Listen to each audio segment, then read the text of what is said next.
ইমোতে আপনি প্রেমিকার সাথে বা যে কোনো প্রিয় লোকের সাথে আপনি গোপনে চ্যাট করতে পারবেন বা ভিডিও কল বা অডিও কলে কথা বলতে পারবেন।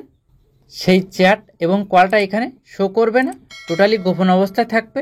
আর গোপন থাকা অবস্থায় আপনি তার সাথে চ্যাট করতে পারবেন বা ভিডিও কল বা অডিও কলে কথা বলতে পারবেন। এটা আপনি কীভাবে চালু করবেন দেখাবো। চ্যানেলে নতুন হলে প্লিজ সাবস্ক্রাইব করবেন এবং বেল বাটন বাজাবেন, ভিডিওটা শেয়ার করবেন। আর ফেসবুক হলে ফলো এবং শেয়ার করবেন প্লিজ। আপনি যে ব্যক্তির চ্যাট এবং কল হাইড করতে চাচ্ছেন তার নামের উপরে আপনি ক্লিক করবেন। ক্লিক করার পরে আপনি এই থ্রি ডট মেনুতে ক্লিক করবেন।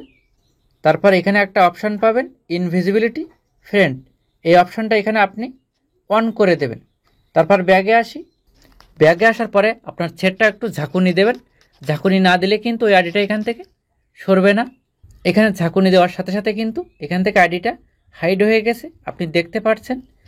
এখন আপনি এই হাইড হওয়া অ্যাকাউন্টটি কীভাবে বের করবেন, আপনি এই প্রোফাইল অপশানে ক্লিক করবেন। তারপর এখানে আপনি সেটিং প্রাইভেসি ক্লিক করবেন। তারপর এখানে একটা অপশান পাবেন ইনভিজিবিলিটি ফ্রেন্ড অপশান, এখানে আপনি ক্লিক করবেন। ক্লিক করার পরে এখানে কিন্তু আমি এই যে টুম্পা সিস্টার এই আইডিটা হাইড করছিলাম এখানে দেখাচ্ছে, এখানে আপনি ক্লিক করবেন। ক্লিক করলে এখানে আপনি মেসেজ করতে পারবেন, কল করতে পারবেন। একদম উপরে অডিও কল বা ভিডিও কল অপশানটা দেখতে পাচ্ছেন।